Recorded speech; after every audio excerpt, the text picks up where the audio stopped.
Bienvenue dans Signature, un programme La Ruche Média TV en collaboration avec Sub de Prod. Signature, c'est un tête-à-tête avec un professionnel de la télévision ou du cinéma. Signature, c'est aussi une émission qui vous proposera d'aller dans les coulisses des programmes que vous aimez regarder. Et Signature donne la parole à la création. Pour notre première, aujourd'hui, j'ai l'honneur de recevoir le producteur d'Un village français et des Hommes de l'ombre, entre autres. Il s'appelle Emmanuel Dossé. Bonjour Emmanuel Dossé. Bonjour Yasmina Jaffa. Ravi de vous recevoir. Vous avez produit, comme je le disais, La Commune, Le Village Français, Un Village Français. Je sais pas, tout le monde dit le, mais c'est Un Village Français. C'est le petit nom du village. Oui, voilà, exactement. Et Les Hommes de l'ombre. Les Hommes de l'ombre reviennent le 21 octobre sur France 2 à 20h50. C'est un vendredi, donc il faut surtout rappeler que c'est un vendredi et plus un mercredi. Et Un Village Français arrive le 25 octobre sur France 3. Toujours un mardi. Un mardi, voilà, exactement. Donc pour commencer, avant de faire un focus sur Les Hommes de l'ombre, si on pouvait définir votre métier de producteur en quelques mots. Si c'est impossible, dites-le. Mais voilà, qu'est-ce qu'on pourrait dire? C'est un homme de l'ombre, déjà. Bah, oui, tout à fait. C'est peut-être une des raisons d'ailleurs pour lesquelles Charline Delépine, qui coproduit la série avec moi, et moi-même avons voulu faire cette série. C'est quelqu'un qui est dans les coulisses et qui fait en sorte que tous les talents qui doivent se réunir pour faire une série se conjuguent pour le meilleur,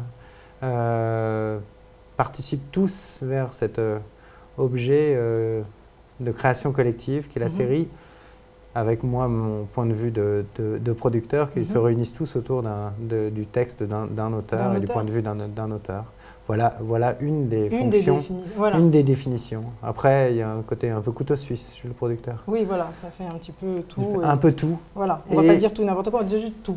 Tout, après, dans ces fonctions, sans fausse modestie, c'est un incompétent aussi. C'est-à-dire quelqu'un qui n'est pas spécialisé dans un domaine en particulier. Je suis incapable d'écrire un scénario, je suis incapable de réaliser, je suis incapable de jouer la comédie. Et en même temps, je sais un peu ce que ça veut dire, tous ces métiers. Et je me sens très proche de tous ces métiers, de ce que vivent tous les talents qui m'entourent et que j'ai le bonheur de fréquenter. Parce que c'est aussi ça, être producteur, c'est avoir la chance de fréquenter des grands auteurs, des grands réalisateurs, des grands comédiens, des grandes comédiennes. Bien sûr. Il y a combien de personnes à peu près sur une série comme Les Hommes de l'ombre, à peu près? Une cinquantaine de personnes, le moment du tournage, qui sont l'équipe de base.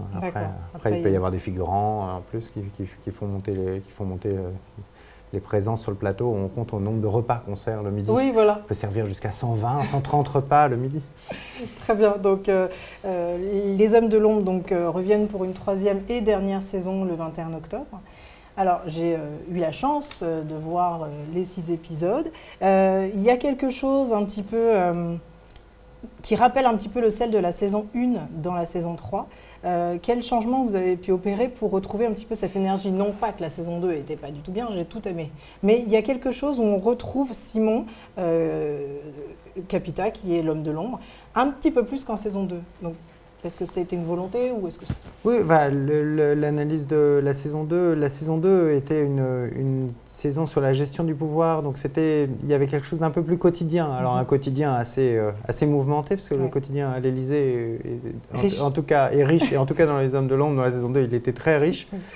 Mais il y avait ce côté quand même un peu chronique, avec la multiplication d'événements. Là, la demande de France 2 était d'ailleurs de faire une série plus spectaculaire, d'aller vers plus de spectacles. Parce qu'un des dangers, un des écueils peut-être de cette série, c'est qu'elle se veut en miroir de l'actualité, de la société. Et c'est vrai que de toute façon, on parlait aujourd'hui des coulisses de l'Élysée en 2017, sans faire d'une manière ou d'une autre, mettre au cœur de cette problématique l'extrême droite, de mettre les préoccupations terroristes. On ne peut pas le faire. Donc un des gros dangers, c'est qu'on se dise, mais finalement, ça nous renvoie à une réalité triste, dépressive, complexe, qu'on a envie de fuir lorsqu'on regarde de la série. Parce que la série, c'est aussi un divertissement. Oui, complètement. Et donc on lutte contre ça en transformant ce monde apparemment difficile en un véritable spectacle. Oui, on a vraiment le sentiment, en effet, d'un grand spectacle. Et il y a encore Simon, qui est vraiment l'homme de l'ombre, le communicant, qui prend un petit peu comme un peu une nounou, le président, et qui s'en occupe jusqu'à lui donner des conseils. Et d'ailleurs, on va regarder un extrait au moment où justement, sans faire de gros spoilers, le président s'aperçoit qu'un ami n'est plus vraiment un ami et il lui donne un conseil. Donc on va regarder un extrait et on parlera ensuite de ce rôle important du communicant.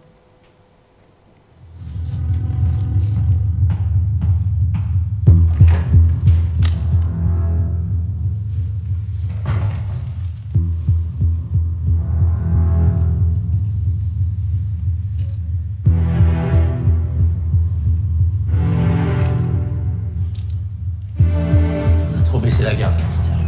J'ai rien vu venir, rien. Beaugendre m'a baisé en beauté. Quand je pense à notre amitié, c'est que je parle de son fils quand même. Trompé à ce point. Et le pire, c'est que, quoi, j'ai les mains liées.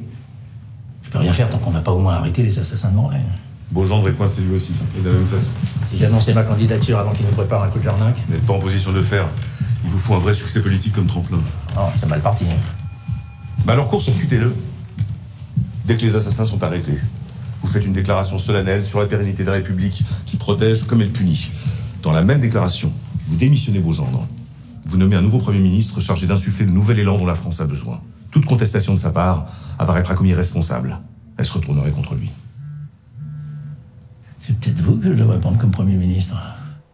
Donc voilà, alors le président Marjorie écoute les conseils de monsieur Simon Capita. On voit que le communicant a une vraie importance. Dans la réalité, il est parfois décrié. On dit souvent, mais pourquoi ils sont là en permanence, ils nous dictent, en tout cas ils dictent aux hommes de pouvoir ce qu'ils doivent faire, alors que là on voit que Simon a une humanité, quelque chose de concerné.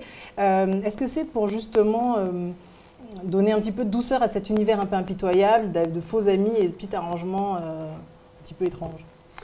À la base, le concept des hommes de l'ombre, c'était un concept c'était une idée de Charline de Lépine et moi, qui était de se dire ça va être passionnant, on va raconter les coulisses à travers le point de vue des hommes de l'ombre. Et tout premier projet qui ont été développés, c'était sur un personnage très cynique, très dur. Un menteur par définition. C'est comme ça qu'on les perçoit. Qu'on les perçoit. Bien sûr. Et quand Dan Frank a rejoint le projet, il a eu cette idée très forte, très simple, de dire c'est notre héros, c'est notre chevalier blanc, et on va en faire un personnage qui, au contraire, alors qu'il est au cœur du mensonge, qu'il est au cœur de toutes les machinations, essaye de tracer une ligne morale là-dedans. Une éthique politique. Une éthique politique. Et il est en fait notre point de vue moral sur cette série, très paradoxal. Autre, pas tout à fait paradoxe, mais petit arrangement avec la réalité. Là, ce qu'on voit dans l'extrait, c'est qu'il est plus qu'un communicant. Là, il est quasiment un conseiller politique. Il est l'intime, il a l'oreille du président. Il est dans une relation quasi amicale, voire filiale. Oui, j'allais dire. Et c'est toute la complexité de ces humains, rapports avec un président qui, par nature, le pouvoir le coupe petit à petit du monde, l'isole petit à petit, et un Simon Capita qui essaye le plus possible de le ramener sur Terre, de lui éviter les écueils, et tout en étant très très fidèle à cet homme qui l'admire et à cette éthique de « je me suis engagé avec vous et je vous suivrai », qui à un moment se pose la question de jusqu'où est-ce qu'il va le suivre. Et c'est un peu la question de cette saison 3, c'est à un moment, à quel moment est-ce que je vais passer du compromis à la compromission pour Simon Capita. Et en effet, c'est une série qui s'approche de la réalité, à tel point qu'il y a eu peu de temps les débats des primaires sur TF1. Il y aura dans quelques temps une élection très importante en France. En termes de production et de mise à l'antenne, ça a été diffusé un mercredi. La saison qui arrive, ça sera diffusé un vendredi. Pour quelles raisons? Est-ce que ça peut impacter sur l'audience? Et pour quelles raisons ce changement de jour? Si c'est diffusé un vendredi, ça c'est des considérations qui sont vraiment liées à la chaîne et qui, pour rentrer dans le détail des choses, normalement c'était diffusé un mercredi, sauf qu'il y a une série en ce moment qui est diffusée un mercredi, c'est Nina, il y a beaucoup d'épisodes, et que si on était diffusé après la fin de Nina, eh bien on serait diffusé au moment des primaires de droite. Voilà, le calendrier politique. Le calendrier politique nous contraint. Et ce n'est pas forcément une bonne chose, puisque l'enjeu de cette série, c'est de droite à droite et à gauche, les primaires, qui sera le candidat pour les futures élections présidentielles qui se profilent. Puisque effectivement, on écrit depuis le début, et ce qui rend l'écriture d'ailleurs de cette série très très difficile, particulièrement pour les deux auteurs, Sylvain Saada et Didier Lacoste, qui ont fait un boulot remarquable, mais qui ont vraiment eu beaucoup de mal, c'est à quel point l'actualité n'allait pas rattraper la fiction. N'allait pas rattraper la fiction, on a toujours très très peur de ça. On commence par exemple par l'assassinat dans à Radio France, dans un studio d'enregistrement, j'allais dire, l'assassinat, un attentat, quelqu'un qui tire à la Kalachnikov sur des personnalités politiques, en l'occurrence le leader de l'extrême droite. Cette scène a été écrite avant Charlie Hebdo, et quand Charlie Hebdo est arrivé, on s'est véritablement posé la question de ce que ça signifiait. Tout d'un coup, ce qu'on avait écrit n'avait plus la même signification. Et de dire que ça a été écrit avant, de toute façon, le public s'en moque d'une certaine manière. Et ce qu'il voit, lui, il le voit après Charlie Hebdo, par définition. Bien sûr, exactement. Et donc, tout le temps, on a été traversé par ces questions et notre responsabilité par rapport à ce qui se passe dans la réalité, et de manière beaucoup plus triviale, le fait qu'on soit aligné sur le calendrier politique, à la fois sur les primaires. Oui, ça impose une gestion par rapport aux Ça impose une gestion supplémentaire. Bien sûr. Et en même temps, c'est ce qui rend l'exercice passionnant. Et c'est ce qui donne toute la singularité de cette série. On reproche suffisamment aux séries françaises de ne pas savoir parler de la société, de ne pas savoir coller au réel. S'il y a bien une série qui colle au réel, plus que colle au réel, avec cette dimension, comme je disais tout à l'heure, très très spectaculaire, et très glamour avec nos comédiens et nos comédiennes, dont évidemment Carole Bouquet, c'est bien Les Hommes de l'ombre. Justement, Carole Bouquet, alors c'est mon coup de cœur, donc j'ai envie de dire un mot sur elle. C'est une série qui a été construite pour être un triptyque, donc ça sera 3 saisons et pas une autre de plus, sauf peut-être surprise, on ne sait jamais, non ? Un gros succès, une envie de continuer? Réellement, je pense qu'on a été un peu au bout de ce qu'on voulait raconter sur cette histoire. Très vite, c'était une discussion, dans la discussion avec France Télévisions, ce serait intéressant d'accompagner un mandat, de l'accession du pouvoir, à la gestion du pouvoir à la fin. Donc ça fait 5 ans qu'on travaille sur cette série. Voilà. Et ça fait 5 ans qu'on travaille sur cette série. Donc je pense que tout ça sonne assez juste. J'ai l'impression que si on cherchait à faire une saison de plus, mais c'est le même genre de question qu'on peut me poser sur le village français. Oui, elle va venir. Je te coupe l'herbe sous le pied. Le même genre de question qu'on peut poser, c'est le risque de faire la saison de trop où finalement on n'a plus grand chose à raconter et on tire un fil dans lequel on pourrait toujours développer ces personnages. On pourrait penser peut-être aussi un spin-off avec nos personnages, autour de personnages de communicants, autour du personnage d'Après Dame. Ça serait un spin-off avec Carole Bouquet. Moi aussi, j'aimerais beaucoup un spin-off avec Carole Bouquet. Je la trouve exceptionnelle, donc je lance un message à toute l'équipe de Tetra Média. Et voilà, non, elle est extraordinaire, son rôle a été écrit à la perfection. C'est totalement ciselé. Et elle a repris le rôle un petit peu à l'arrivée en saison 2. Donc c'était un peu inattendu. Moi, j'ai encore l'image de Nathalie Baye dans l'esprit très fort, parce qu'elle a vraiment incarné la saison 1. Et dans des chaussons. Voilà, donc on ne sait jamais. Au cas où il y a un spin-off avec Carole Bouquet, je prends. Alors justement, en effet, on va parler de l'autre série qui arrive le 25 octobre sur France 3, donc Un village français. On parlait d'arrêter une série, la difficulté d'arrêter une série pour ne pas tirer un petit peu sur la corde. Celle-ci est la dernière, la 7e et la dernière. Il y aura 6 épisodes de diffusés cette année et 6 épisodes diffusés l'année prochaine, c'est bien ça? C'est ça. Voilà. Donc on va regarder un extrait, la bande-annonce même de la série, et je vous poserai une question après. Je suis sûre que l'amour peut survivre à la mort.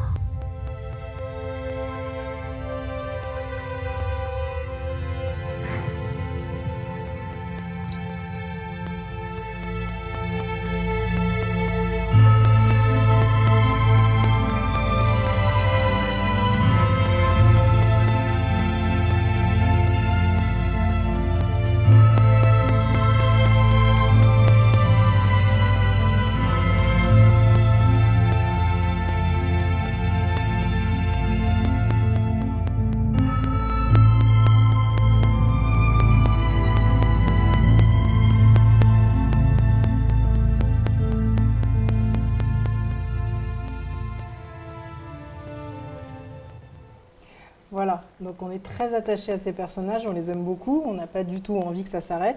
Comment est-ce qu'un producteur accepte de dire à son bébé, c'est terminé, tu vas faire sans moi maintenant? Cette série est une série d'abord sur l'occupation. Alors, déjà, en 1945, il n'y a plus d'Allemands. Bon, je peux encore plaider, et ça peut être un peu étrange, disons qu'il y a l'occupation américaine. C'est l'épilogue, là, cette dernière saison, c'est une manière de dire au revoir à nos personnages qui vont se remémorer ce qu'ils ont vécu durant ces 4 années d'occupation. On a encore des vraies histoires à raconter. J'ai l'impression qu'à nouveau, là, si on faisait une saison de plus, ça deviendrait autre chose. Ça serait la France d'après-guerre. Oui, tout à fait. Et c'est plus un village français. J'ai toujours gardé en tête que la difficulté sur une série, c'est de tenir la distance. On a été beaucoup à être fan de Lost et on a été beaucoup à revoir un peu notre jugement global sur Lost après le dernier épisode. Je pense qu'il n'y a pas ce risque-là sur le village parce qu'on n'est pas sur le même type de concept, mais moi ça a toujours été ma hantise, que les derniers épisodes du village ne soient pas bien, qu'ils soient ratés. C'est vrai qu'on attend tous. Ces épisodes, j'en suis très fier, ils sont très réussis. La série, au moment où elle s'achève, elle se réinvente, y compris formellement, et je trouve ça très beau. La toute dernière saison, je peux vous dire qu'il y aura... Là, on a fait des flashbacks. Il y aura des flash-forward qui montreront ce que sont devenus nos personnages dans les années 70. Et ce qui sera une manière aussi de couper court à toutes les rumeurs comme quoi on pourrait continuer en 46, 47, mais oui, 48. parce que voilà, ça m'étonne pas. Mais c'est une très bonne idée. Très bien. Bon, alors, donc ça, c'est l'info. Donc je rappelle la date, c'est le 25 octobre sur France 3, Un village français. On va parler à présent d'Amnésia. Alors c'est aussi une série, mais c'est produit autrement, différemment. J'entends que c'est 10 x 10. Alors, une série 10 x 10, je le lis ici et là, je fais un peu la candide, je ne sais pas ce que c'est. Donc, qu'est-ce que ça veut dire ce système de produire digital 10 x 10 pour cette série Amnésia qui sera en novembre normalement diffusée? Alors, en fait, ce n'est pas une production différente, c'est produit exactement comme je produis Un village français et Les Hommes de l'Ombre. D'accord. C'est une série digitale qui est initiée par Studio Plus. Studio Plus, c'est une société de production qui est dirigée par Gilles Galu, qui dirigeait avant la Parisienne d'Images, et qui, sous l'impulsion de Vivendi, a une politique assez neuve de développement qui est une sorte de réponse à Netflix. En novembre, je crois, ils vont lancer une plateforme, la plateforme Studio Plus, c'est une application qu'on aura sur les smartphones, qui marchera par abonnement et qui permettra de voir chaque semaine une série neuve de 10 x 10 minutes. Une série de 10 x 10 minutes, c'est des épisodes de 10 minutes, mais qui sont un peu le premier chapitre d'un roman. Et puis, si ça nous plaît, on lit le deuxième chapitre, le troisième chapitre, puis à la fin, au 10e chapitre, on a le premier tome. Et puis, si ça marche, il y aura un deuxième tome. Donc c'est une écriture effectivement un peu différente, parce que plus resserrée, plus dynamique. Mais en fait, on ne tient pas en 10 minutes, puisque l'histoire n'est pas finie au bout de 10 minutes. Donc en fait, on a les premiers événements, donc ça donne une écriture, disons, plus nerveuse, plus dynamique. Et c'est un format qui est hybride entre le format de la série et le format du long métrage, puisque lorsqu'on regarde les 10 x 10 minutes à la suite, ce qui est possible, puisqu'on a soit la version épisode par épisode, soit le film, avec des cartons qui séparent chaque épisode, on peut regarder un film d'1h30. Oui, tout à fait. Et autre particularité de ces séries, c'est une initiative française, mais elles sont tournées dans le monde entier, elles sont surtout diffusées dans le monde entier. La plateforme va sortir dès octobre, je crois, bientôt, là donc, en Amérique latine, à travers un accord avec Telefonica qui va distribuer ces séries. Donc c'est une initiative totalement nouvelle, un peu folle, d'initiative française.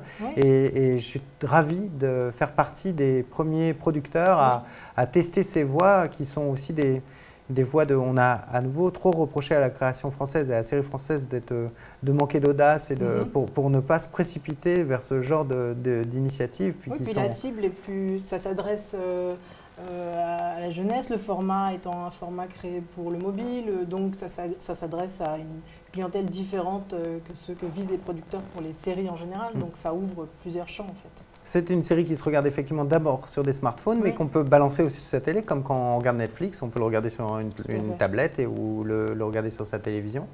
Et effectivement, c'est tout d'un coup la fiction française qui, sur le service public, touche un public plus âgé. Là, le cœur de cible, c'est je dirais, 15-25. D'accord, très bien. Alors, vous allez nous dire un petit peu de quoi il s'agit dans cette nouvelle série, et ensuite on regardera un extrait. Alors, comment ça se définit Amnésia, c'est un principe, c'est une série fantastique. Au même jour, à la même heure, toute l'humanité perd la mémoire. Et on est centré sur une famille, une mère avec sa fille dans un supermarché. Et quand cette perte de mémoire arrive, de manière totalement inexpliquée, eh bien, la mère et la fille sont séparées. Et elle sait, à travers son téléphone portable, qu'elle a un mari. Elle arrivera à lui téléphoner, elle arrivera à savoir qu'il est à 400 km. Et tout l'enjeu de la série, c'est dans ce monde qui a perdu son identité, qui donc tombe dans une forme de sauvagerie.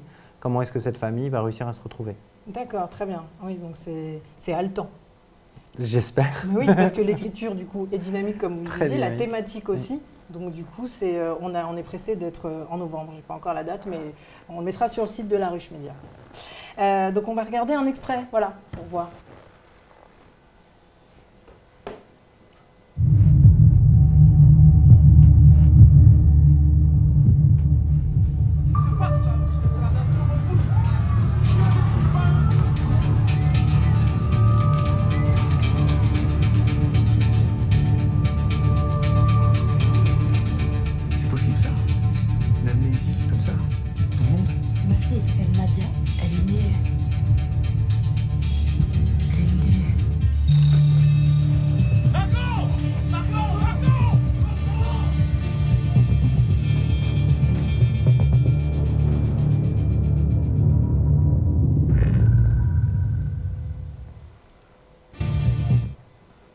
Parfait, vivement. Il y a un autre rôle qui vous occupe aussi depuis 4 ans à la FEMIS. Vous êtes le directeur du département création TV. De quoi s'agit-il? Est-ce que ça s'apprend d'écrire une série? Une petite précision, je suis co-directeur du département, puisque j'anime ce département avec un scénariste, Franck Philippon. D'accord. C'est important, un producteur dans une série, mais un scénariste, c'est encore plus important. Et c'est vraiment une formation dédiée à l'écriture. C'est une formation qui dure 1 an, qui s'adresse à... C'est une formation qui s'adresse à des auteurs, des jeunes auteurs, mais des gens qui ont déjà une réelle expérience d'écriture. Ils ont la moyenne d'âge est autour de 27-28 ans. Et durant 1 an, ils rencontrent tous les professionnels de l'audiovisuel et principalement des scénaristes. Ils écrivent avec eux, écrivent sur des séries déjà existantes comme Plus belle la vie, ils écrivent sur Candice Renoir ou sur Shérif ou sur Profilage. Ont des cours de dramaturgie avec des auteurs des auteurs confirmés, rencontrent à travers des masterclass des auteurs, des producteurs, des réalisateurs qui viennent leur expliquer comment est-ce qu'ils ont écrit, comment est-ce qu'ils ont tourné, comment est-ce qu'ils ont produit en rentrant vraiment dans le détail. Et puis dans une deuxième partie de l'année, ils écrivent leur projet personnel du pitch de départ, du concept de départ jusqu'à la version dialoguée, encadrée à nouveau par des scénaristes, avec des exercices qui, petit à petit, leur font quitter les rives du simple scénariste pour aller vers celle du showrunner, avec des exercices de montage. Ils ont par exemple un épisode de 1 heure, d'un peu plus d'1 heure du Village français tel que moi je les découvre à la sortie du montage, et doivent les ramener à 52 minutes. Très bien, c'est des cas réels. Et le plus possible, copier sur les rythmes, sur les méthodes de travail, sur la réalité de ce qu'est le travail d'un scénariste aujourd'hui en France. À la fois être capable d'écrire à la manière d'eux et en même temps de rentrer dans des contraintes, de rentrer dans des considérations qui dépassent l'écriture, qui sont aussi des considérations économiques, de fabrication, et en même temps qu'ils restent de véritables auteurs, avec une voix particulière, singulière, un point de vue original qu'ils doivent porter. C'est ce qu'on essaie de faire avec Franck et toute la direction de la FEMIS qui s'est beaucoup mobilisée pour cette formation. C'est inédit et que ce soit la FEMIS en plus. Qui est du coup, un aspect de mon travail qui est très enrichissant et très, très plaisant, parce qu'il y a la générosité de l'enseignement et la possibilité de croiser toute une génération d'auteurs qui ont très très envie de faire des séries françaises et qui ne sont pas du tout dans les présupposés qu'on pourrait avoir vis-à-vis ni des séries ni de la Fémis, c'est-à-dire moi je ne veux faire que du cinéma Oui. ou alors que des séries américaines. Non, non, ce sont des gens qui sont passionnés par ce qu'ils font ici et D'accord. maintenant en France. C'est important de le rappeler, parce qu'on a toujours le sentiment que la série américaine envahit TF1, mais envahit aussi l'esprit de la jeune génération. Mais il y a de la qualité, on le voit à travers les séries dont on a parlé aujourd'hui et qui sont vos productions. Donc c'est plutôt appréciable. C'est vivifiant en tout cas Voilà. de fréquenter de participer à cette aventure à la Fémis. Parfait. En tout cas, je vous remercie beaucoup d'être venu nous voir dans les locaux, les plateaux télévision de Sud de Prod. Et on se retrouve donc le 21 octobre. On n'oublie pas, c'est un vendredi, je le répète. J'y tiens. Un vendredi pour Les Hommes de l'Ombre, le 25 octobre pour Un village français et quelque part au mois de novembre pour Amnésia et on vous retrouve à la Fémis au mois de septembre. On postule. Voilà. Merci beaucoup Emmanuel. Merci de ton invitation, Yeltsina. Au revoir.